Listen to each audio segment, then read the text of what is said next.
everybody. Let me know if you can see and hear me okay while I go through the whole introductory spiel here. Welcome to How to Create Believable Dialogue with myself, writer Sam Wicker, for the 2025 AuthorTube Writing Conference. If you're here, you know it's free, so you should bring your writerly and creative friends to this side of YouTube for some exceptional information from our sessions.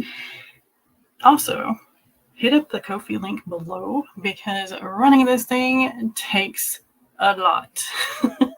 So we would appreciate any donations for our lovely AWC team that you are willing to give. If not, completely understand. Just share that link and let's share some love.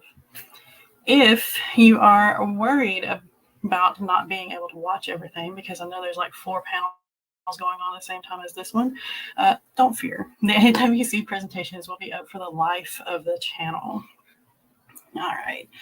Looks like we've got some links and everything. Hi, everybody. Hey, Devin. Hey, Felicia, Maggie, Melville, Leon. Welcome from Jamaica, by the way. But yeah, thank y'all for joining me.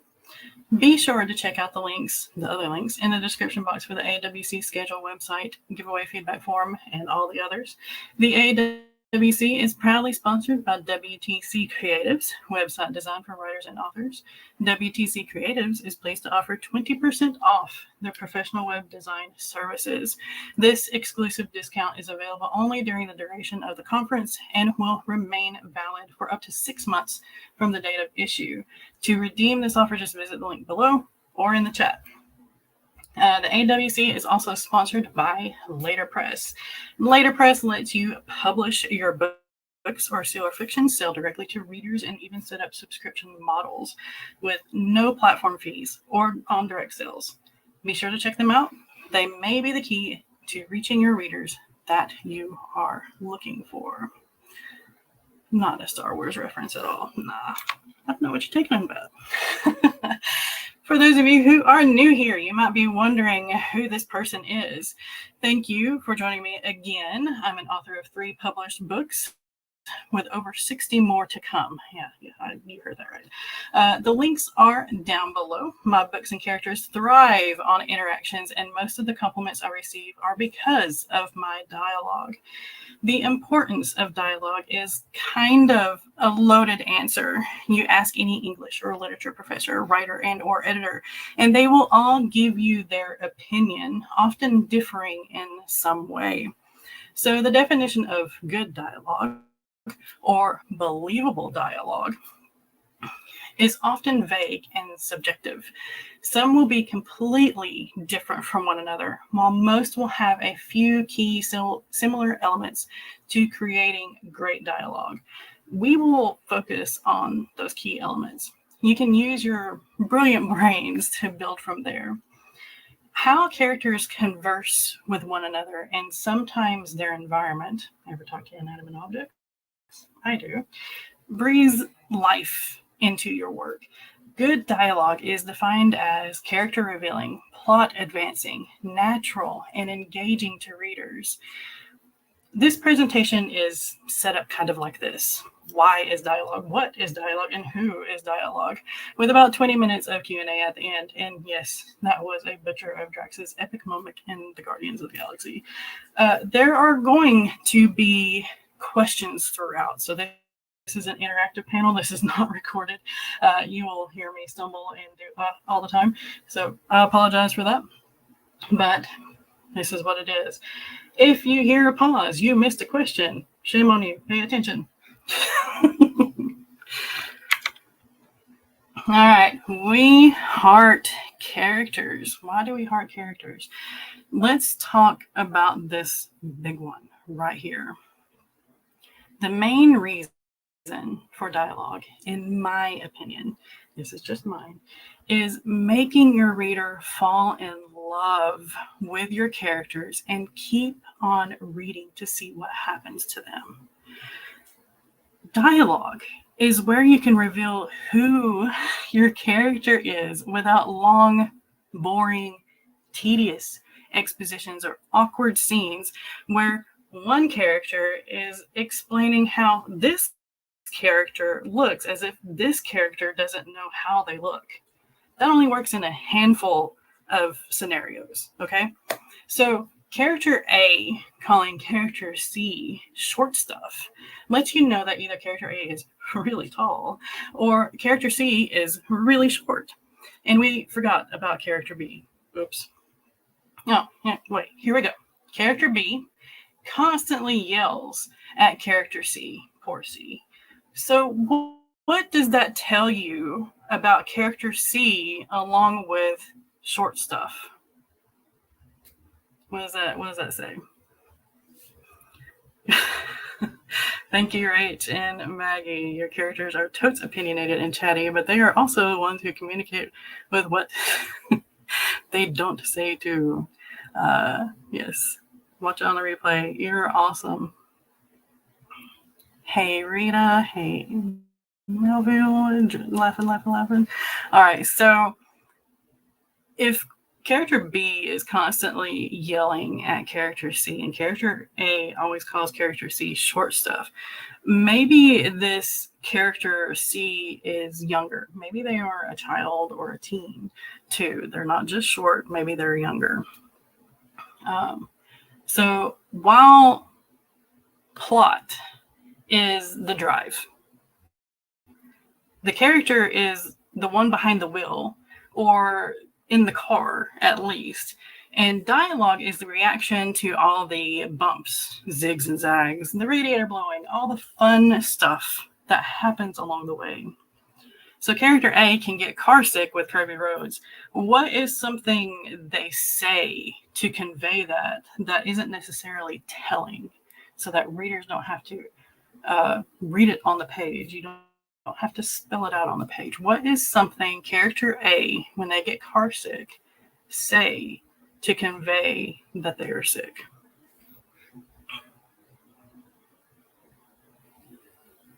You want to take a drink? Sip.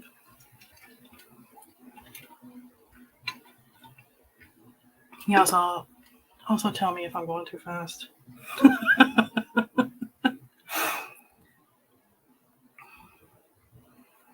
Hey, Melissa, how are you? I will see you soon. Yeah, tomorrow, I think. I'm one of your mods. Slow down. Yes, exactly. They can tell the driver to slow down. Another thing they can do is say, hey, pull over. Another way that you can kind of show or put a little oomph to that dialogue is that they make a weird sound, like a or something. All right, so character B can't even see the blown radiator and ask character A what's going on to describe the crack. So Legolas and Gimli at Helm's Deep, anyone. That's another way that you can show dialogue and how they're reacting to things and the differences between the characters. All right, so come on, there we go. All right, so this is a lot of stuff on this slide, but dialogue reveals character. We're still on this topic right here. All of these points on this slide intermingle and work together for a well-rounded character. You can't just have one descriptor and one meaning behind every piece of dialogue that character says. Now, there are pieces of dialogue that are just slice of life and there's no meaning behind them, but if you try to put subtext under every single word, you're gonna kind of bore your reader a little bit, or they're not going to eat up your book as fast as they normally would, because they're going to be thinking, okay, what does that really mean? What am I missing here? All right, so remember to kind of even out everything. A way a person speaks often reveals much about them. When talking to someone over the phone or via e-meetings and their camera is off, you can pick up on these things listed here usually fairly easily. Your reader needs to be able to do that too. The way their voice sounds depicts age. the crackly, the grumbly, the growly, as well as some of the terms or cliches they use. So, how old do you think a character is who says something like, back in my day? How old do you think a character is when they say something like, back in my day? Felicia says, I like more witty dialogue. Yes. For example, the character could say, I hope I don't lose my lunch during this ride. I like it. I like it. All right. So how about a character that says dude all the time? Not necessarily dude, where's your car, or dude. Dude. Maggie says, back in my day is a grumpy old person thing to say. Felicia says, well, I'm only 36, but I say that to my kids back in my yes. So this also goes into how you grew up and who exactly you're talking to as well. But usually somebody that says back in my day is at least 40 and over. But again, I caught myself saying that at like 22. Okay, so there is context to that cliche as well. Now, dude as a word is usually like middle-aged millennials, Gen Xers, because dude was a really popular word, a filler word back in the 80s, 90s. And Riz. I didn't know what Riz was. I had to look that up the first time I heard it. And I'm like, okay, cool. We're learning new words. Riz is kind of the new teen adult generation. All right, education level not only reveals how smart a character is, but how much opportunity they have or had. Yes, exactly. It can also indicate location. Speaking a bit more eloquently, or not at all eloquently, lets the reader know what kind of education they may have received. Does the character speak with an air of regalness? How do you make the huge knowledge base of your intelligent character shine? How do you show that without just telling the reader, this character's smart? Would your snooty character actually talk to another, or would the other character do all the blabbering? What words would that regal one use that makes them stand out from the others? Do your characters have a tick or a saying they constantly repeat as, yeah, that's right, or pow? Do they use those SAT words or stick to single syllables? And of course, a character's humor shines in their words. From dry wit to giggly flirts, dialogue reveals the character's intentions, but also their personality. A character with a dry humor isn't going to laugh their rear off as they're telling a joke. They're probably also nonchalant and hard to excite too, so you're not going to use exclamations in their dialogue. They're not going to get too excited. The little tiny novice that's beside them and meeting them for the first time might giggle constantly when put on the spot to tell a joke. That novice might be a bit too jumpy, all too eager to please. What words or phrases will Mr. Deadpan use that Mr. Novice wouldn't? This is where age and environment also come into play, along with their sense of humor. See how you have to kind of tie in everything? Okay. Different interests and hobbies lend certain phrases, a way of describing things to a character's dialogue as well. Crocheters use the term hookers in a completely different way a mob boss would, right? It's totally different, maybe. There might be some hookers who are, yeah. Challenge for those of you out there, mob boss and crocheter sitting at a bar. Kind of joking, but not. Write it, somebody. Same with a character's background. You can tell I'm Southern, I'm sure. You can probably also tell I'm Appalachian by the way I form words, even though during this talk I'm trying to, sound neutral. A person who grew up around rivers and mountains like me often calls professional rafters river rats, while those from arid regions wouldn't have a clue what that means and may take it literally. I mean, just how big are those river rats that they can steal rafts, right? Where a character grew up, how they grew up, not only gives the dialect that makes them stand out from other characters, but it also gives them sayings. I don't know anywhere else where ain't is a ride or die word. People have lost limbs fighting over the word ain't. No joke. Or when Auntie says, let me get my hickory. You know that dearest nephew done effed up, A.A. Ron. Other environmental or background factors include things like smoking or factory work that may damage the esophagus. These characters are probably going to the point and have clipped answers whenever they do speak. That's their go-to. For those that don't verbally communicate, how do they use their bodies to express themselves?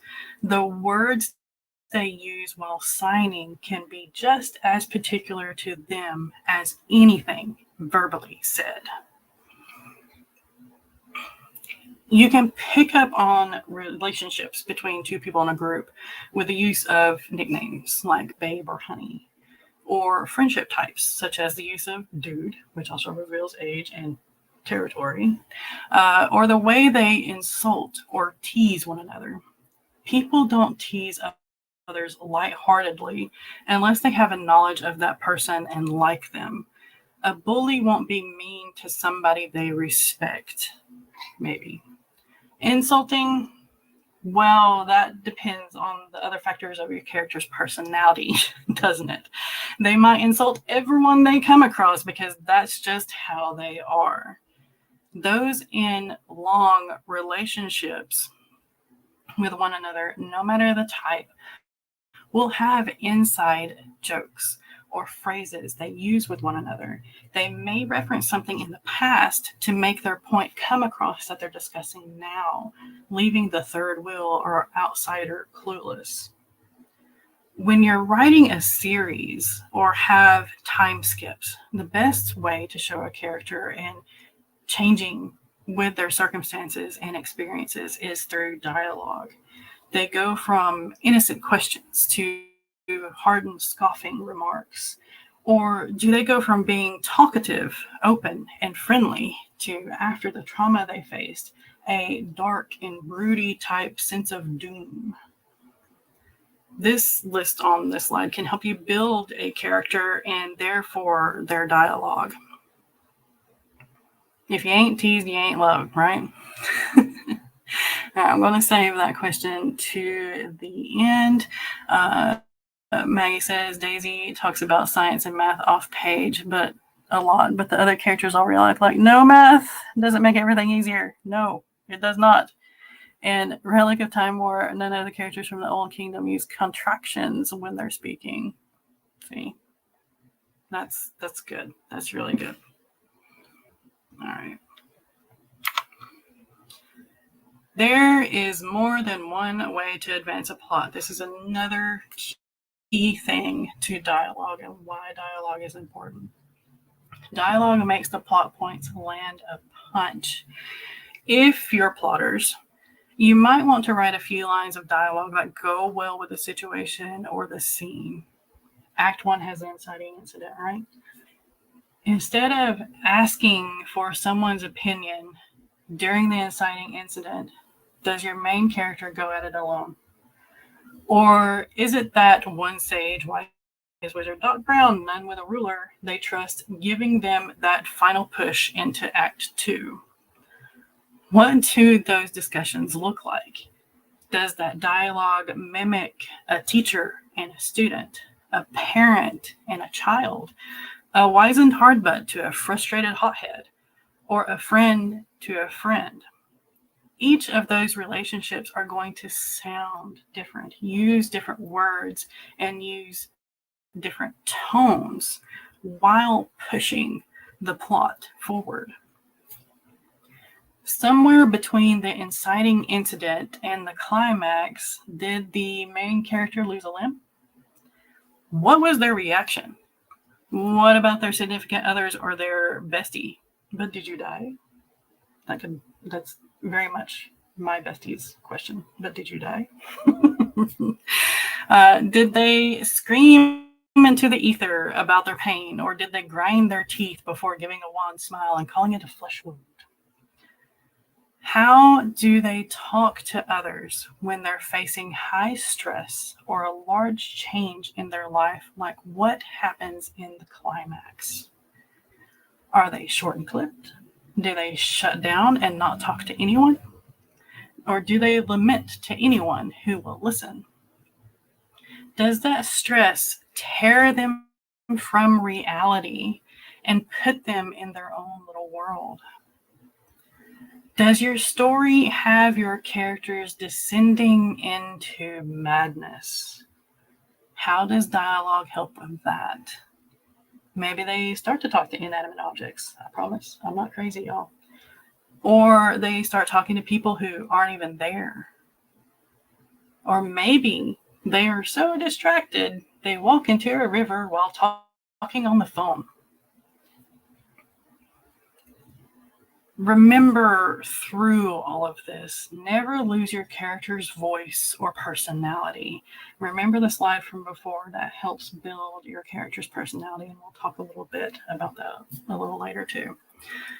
If you do lose your character's personality, lose your character's voice, in these pivotal moments, those points will fall flat and you might lose your reader.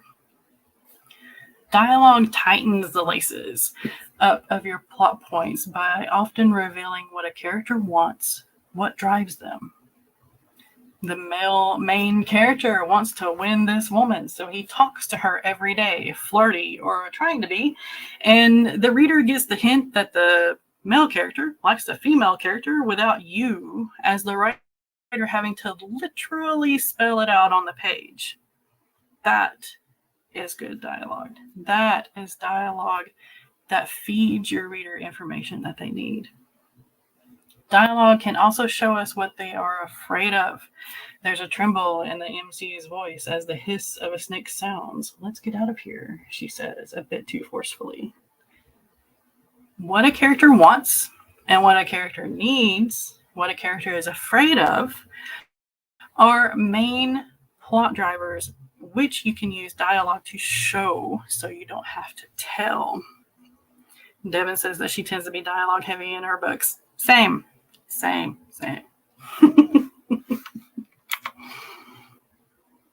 All right. Add in motions and descriptors, make it engaging, be natural. Okay. Adding motions and descriptions to your dialogue lines not only adds to the character's personality, it helps paint the image of the scene in the reader's minds and keeps it real. This also helps with limiting the chances of you info dumping scene descriptors all in one place, because dialogue is a good way to sprinkle it out. The descriptions and motions also aid in keeping readers engaged. If they see that a character is paying attention to a leaf blowing in the wind, they wonder why that's important, or if it hints at a disturbance in the force, or that character gets distracted easily, or they don't give a hoot about what the other character is saying. Other ways is to use your character's personality to keep the reader interested. That's the point, right? The dialogue itself has to be interesting. It's comedic or dark or informative. Actions also help you reduce the overuse of dialogue tags if that is a concern you have in your work. But be careful. There are only so many growlings, shrugs, and hair flipping your character can do before they get annoying. Okay? Be natural. Yeah. Okay. As an introvert, my own conversations are awkward. I get the "but how" here. Dialogue has breaks. People got to breathe, or maybe kiss, or maybe punch one another. It has interruptions. See the more aforementioned punches and kisses. This can also include other characters jumping in, or an emergency occurs. People get bored and try to disengage from conversations. Not everyone loves a monologue. Only villains with French laughs do. Come on. Natural dialogue doesn't necessarily have to bounce back and forth like a tennis match. It can, and that's fine if the scene calls for that, or if that is how in tune with each other your characters are. But the natural flow of speaking to one another is chaos, unless it's a speech.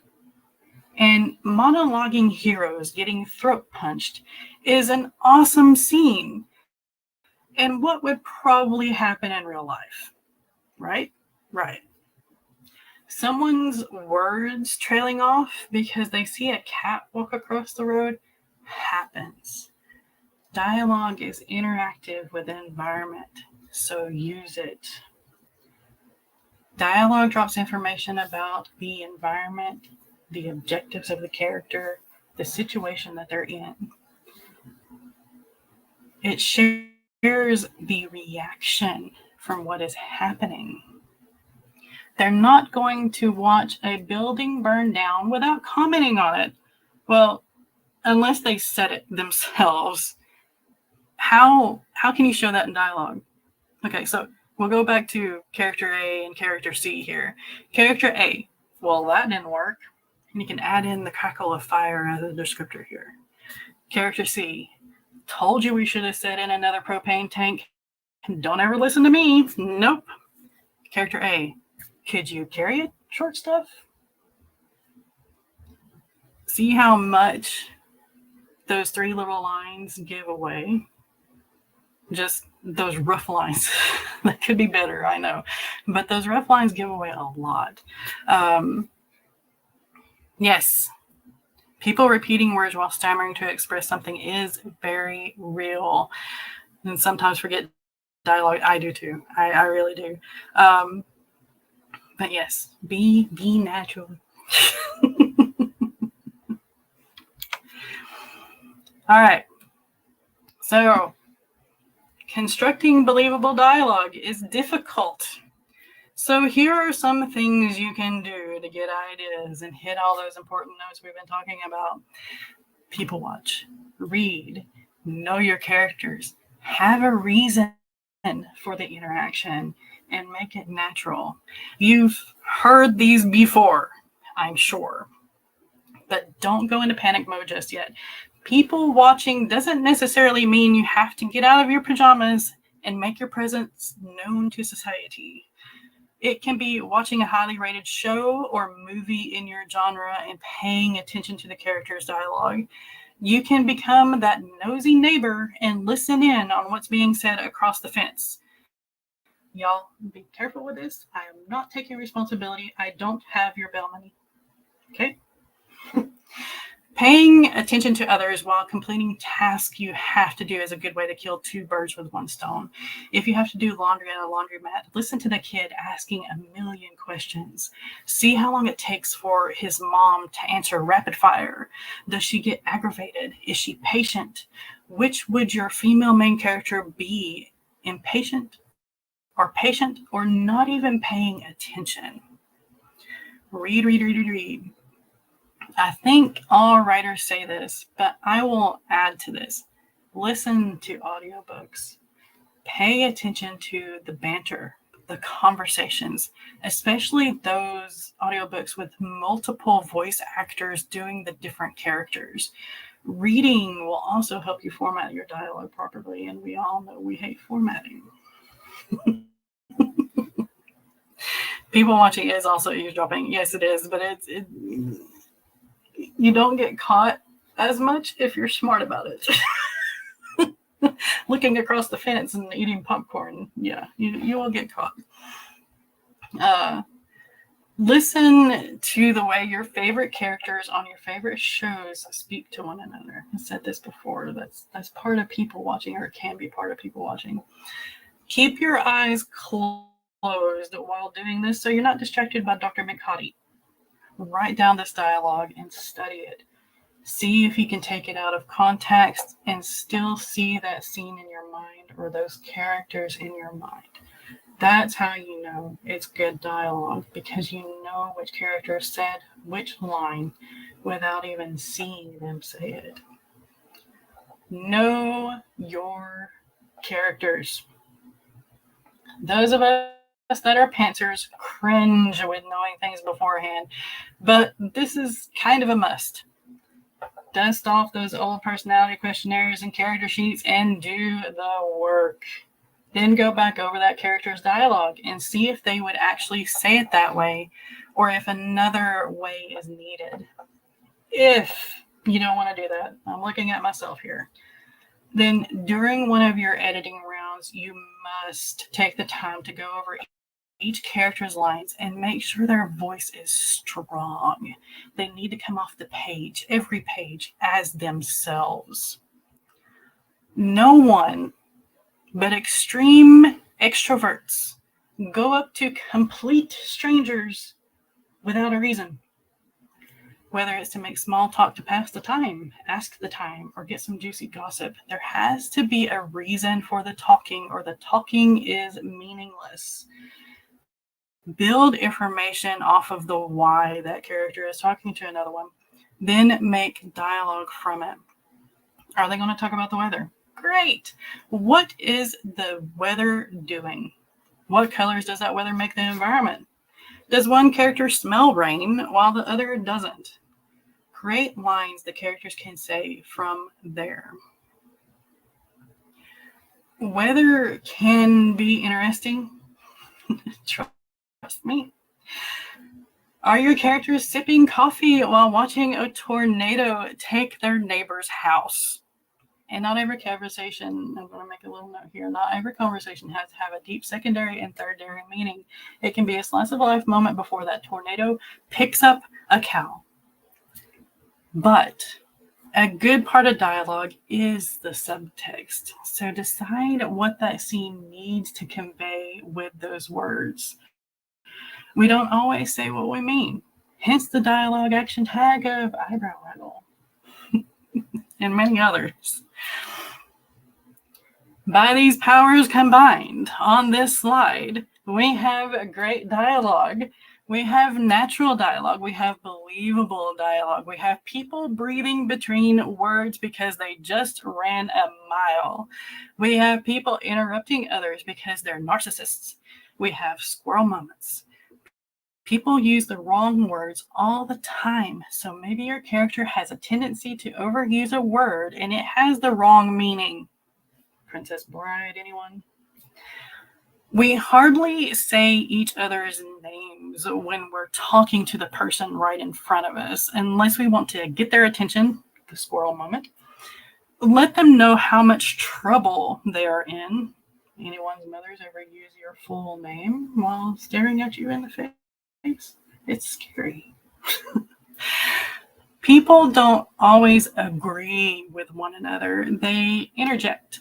Or if they do agree, they talk over the other person to get in on the conversation while it's good. Someone who has a phobia of the color blue isn't going to look up at the sky and say, "Oh, what a beautiful day." They're going to hide. They're going to hiss and curse the beautiful day and wish for rain, or try to convince themselves that the sky is green. So, in short, the most you can do to help yourself with dialogue is know your character, make it natural, and have a reason for the interaction. If you have those three, the rest should fall into place. And practice practice, whether that's reading or listening to your shows or asking your beta readers if the dialogue falls flat or if it hits true. Hey, Mel, I saw that you come in. Welcome, welcome, welcome. The moment the middle name is spoke, you run. Gaslighting does make great antagonist dialogue. What do you mean? What do you mean? What do you mean you can't smell rain coming? I know it's so weird to hear people say that they don't smell rain. Saw some more questions, so I will get to those in the Q&A because we're going to have plenty of time for that. All right. I'm moving right along. All right. So, pop quiz hot shot. What line is that from? I'll tell you. It's old, very, very old. It's from Speed. So, pop quiz hot shot. I want to put up some slides with some dialogue from famous and not so famous works. What we will study is characterization, engagement, if it sounds natural for that character, what we know of the character from these few lines. And after a few rounds of this, we will be opening up for Q&A. All right. So, which person do you think would say this line? I don't know about you, but I'd eat a horse. I'm so hungry. Is it character A? A gentleman with a top hat, legacy rings on his fingers, and riding boots shine to a sheen? Or is it character B? A gentleman wearing waders over coveralls with a possibly empty basket and a fishing rod? Excuse me, I'm going to take a sip while y'all think that over, mull it over.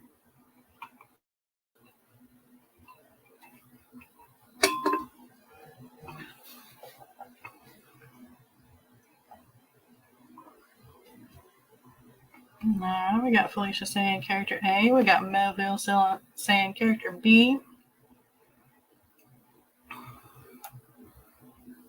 Mel says it's character B.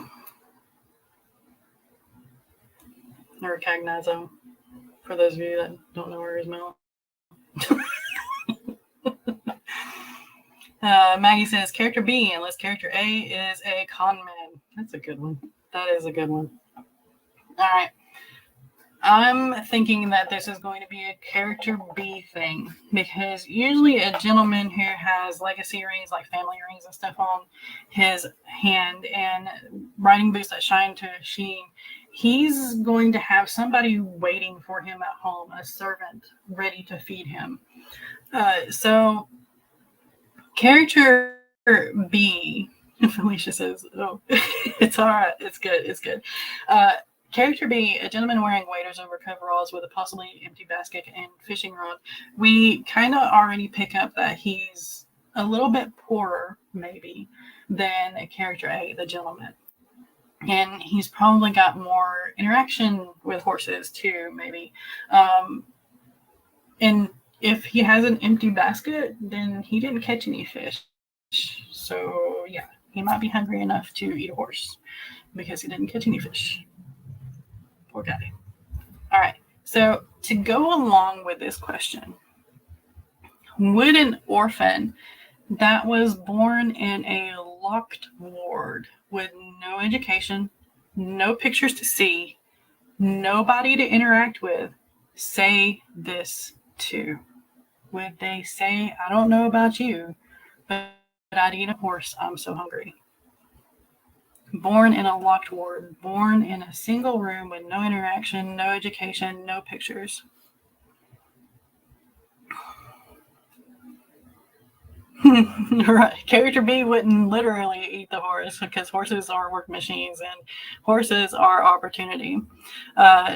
So, yeah. Just to say. No, exactly. Because that child would have never seen a horse, one. Two, who would the child be saying that to? And three, if they had no education, would they even be able to speak at all? And Mel brought up a a thing too. If like somebody was walking down the hall and the child heard the expression before, maybe they would repeat it. Good point. There's different answers to all of these depending upon context. That's the reason why you kind of have to be a little specific with your dialogue too. Okay. So here is a couple of lines from a rather famous work. This is from Madeline Miller's Circe. You do not grieve for your father? I do. I grieve that I never met the father everyone told me I had. So what type of person said the second line? What does this tell you about that second character's backstory? What comes to mind whenever you hear I do? I grieve that I never met the father everyone told me I had.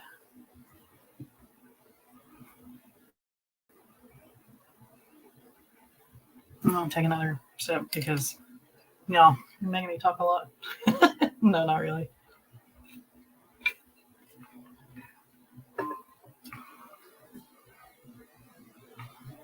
Okay.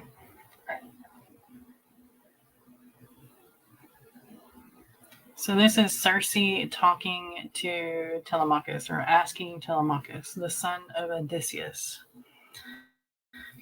Maggie says that is someone whose father was very different in public than at home. Bingo. Felicia says that person grew up with a father that was never home because they were always working. Bingo again. Mel says the character doesn't know his father, probably died when young or left. Bingo. Doesn't have an emotional connection, but has heard about him from others. Exactly. So this is another thing that you can kind of think about your heroes too. Is their child going to be bitter because they're never around, right? So that's another character building and dialogue building that you can have between the father or the hero and their child, if they have a child. I'm going to go through these rather a little quickly because I want to make sure that I have enough time to hit those questions that I saw. What pickup line would a rich lady use versus a middle-class lady? So, line A, let me buy you a drink, doll. Would that be the rich lady or the middle to lower class lady? Which one would have enough money to spend on a $50 drink?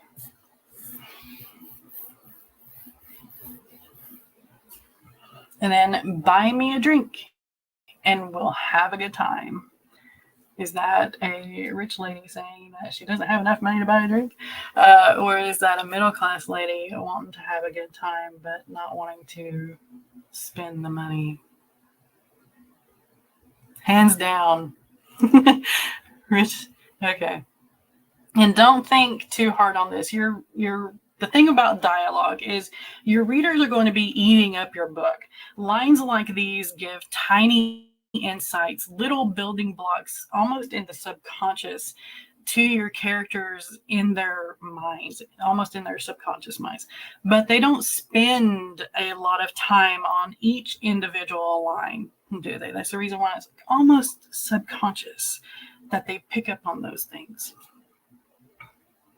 I think I see people differently. Yeah. And that's fine. That's good because not all people think the same. Some readers are going to think that the rich lady is going to say, buy me a drink because there's a reason why she's rich, right? She doesn't spend any money. Or it could be that the middle class lady is saying, buy me a drink and we'll have a good time because she just doesn't want to spend the money, right? Right. So it really just depends on that character. That's the reason why it's so important for you to know your character's personality and how they want to say things. Gen Z. Oh, my goodness. I must be going through the first part. All right.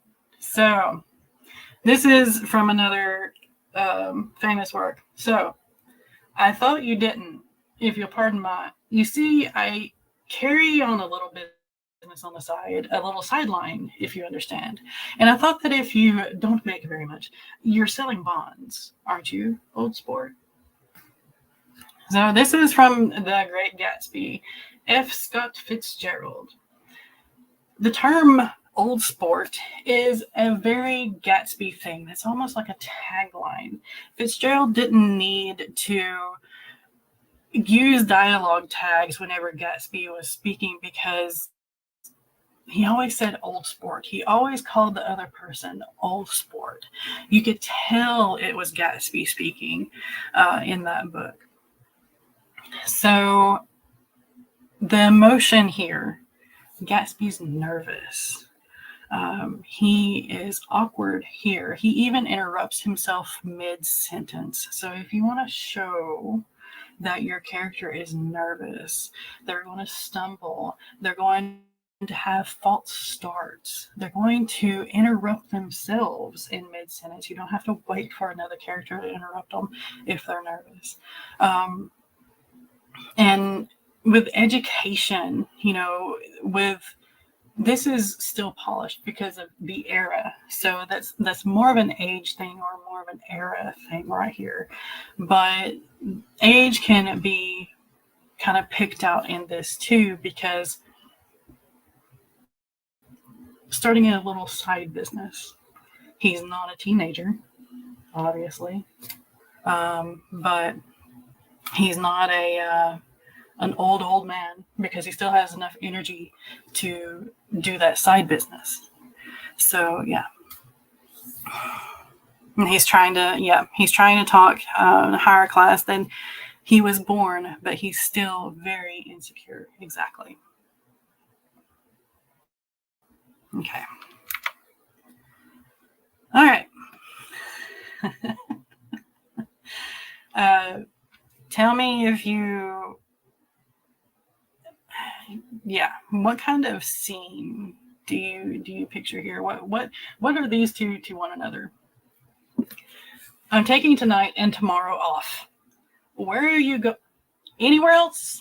Fedvik spat, pushing past the old man. A clamp closed around the back of his neck, and his feet were no longer on the ground. He hissed, kicking out, only to stop as Bertrand's glittering blue eyes shot daggers into his own. What? The fingers on his neck flexed before Bertrand said, "Do not take out frustrations you build on someone else." Fedvik stared, the words covering him in guilt. He reached back, tapping the old man's hand. Bertrand dropped him to his feet. "I'm still going out." Observed. Gamifying chat now. Yes. The more I say, the more I get in points. Yep. So this is from one of my works. This is one from a new work. This is my third book that I wrote in 5 days. So Fedvik and Bertrand. Bertrand is an old man. Bertrand is the dude that trained everybody else. These are soldiers, men in arms together. They are comrades. And Fedvik is frustrated. You'll have to read to find out whenever it comes out. So these guys are comrades. They know each other very well. And you can kind of see that in how they talk to one another. Sure, Fedvik is scared to death of Bertrand, but he loves Bertrand too. That way you can kind of see the disrespect there a little bit, but you can also see the fear. All right, last one. How would an old lady tell a cat to go away? How would a middle-aged animal lover tell that same cat to go away? They sound like a bad marriage. They do. Everyone's married to FedFic. How would someone afraid of cats tell the cat to go away? How would a cat tell another cat to go away? Yeah, Dr. Seuss. Yeah. So I'm going to leave you with this as an exercise for creating dialogue that depicts these different characters. Okay? Now we have a little bit to mull over here. I'm going to skip that one. All right. Q&A time. We have 10 minutes. Cat to a cat, hiss, spit, spit. Yes, very much so. So I've got some questions here in the chat. If you have some more, feel free to drop them in here. Going back to the beginning. Again, thank you so much for joining me. I hope this was educational. Yes, leaving a buffer of 5 minutes. My bad. Whenever I did this, it only lasted like 40 minutes tops. So, my bad. Maggie says, when does dialogue increase the pace versus slow the pace? Tips for making dialogue work for the plot pacing. So, slowing the pace with dialogue to me is whenever a character starts monologuing or they have a flashback. They start telling a story from the past. Increasing the pace is when they're reacting to the moment. To me, it's short, quick, punchy lines. Just like whenever you do descriptions of action, you want short, quick, punchy action lines to depict a quickening of pace to move it along. I think it's the same with dialogue. All right. Chatty side characters or random NPC often lends to exposition. How do you recommend making an exposition lecture turn into a dialogue? Again, whatever that exposition is depicting, create dialogue out of that. If that NPC is showing off wares, that NPC maybe describes the highest priced item. And that's how you can break up that exposition and not turn it into a lecture either. Sellers are going to go for the highest priced item to describe to new customers. And that's how you get that from people watching, from knowing how people interact too. So knowing your character. I can't say that enough. Dialogue tags, action tags, and the dreaded said. How many ways do people talk? Use all of them. Said is good to like run over. It doesn't catch the reader's eye as much. But action tags really up the pace. They really add to your description. They really add to your work. And that is my opinion. So you can take it or leave it. So yeah, said doesn't catch the reader's eye really, unless it's like really, really overused. I catch it if it's really overused. If you say said in one dialogue tag, make the other one an action, and then do nothing for like the next two pieces of dialogue, and then do another dialogue tag. Showing the frustration with a growl. And then maybe go back to said again. Just like your descriptions, sprinkle everything out. You don't want said. And you don't want action when you're doing dialogue. You want it to intermingle. You want it to flow. You want it to keep the reader's attention and not draw them out of the story. Had a character monologue, the character stepped in and said, "That's enough." Yeah, throat punch.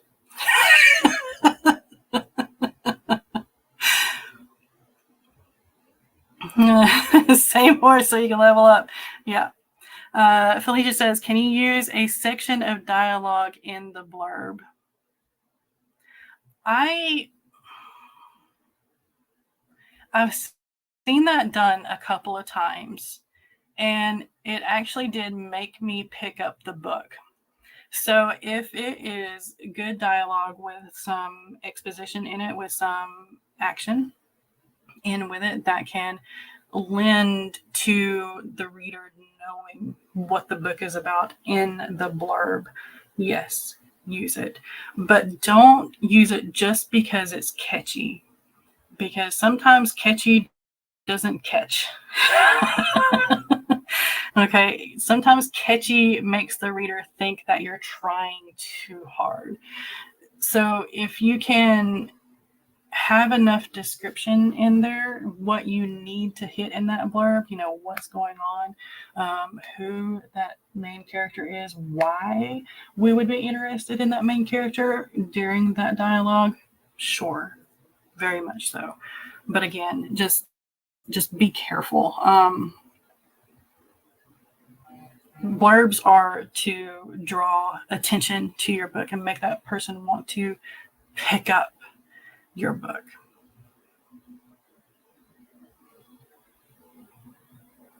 Okay. Click on the XP points at the top and you'll see the ranking. Yeah.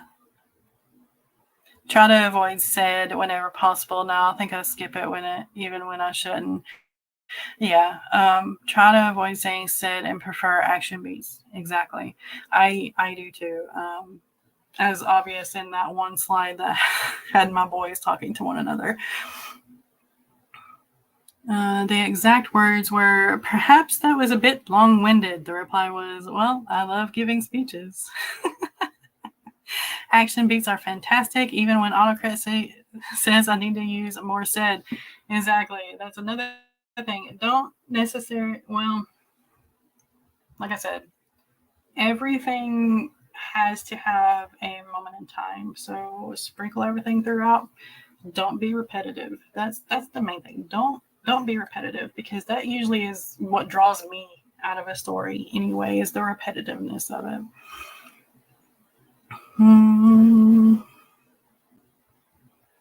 I had no idea the points.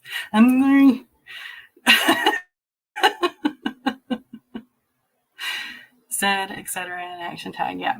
A good mix is great. Okay. Sorry that I didn't give you the full 5 minutes to go into the, have a break or whatever. Does this mean that my points will be at 0 the next lecture? No.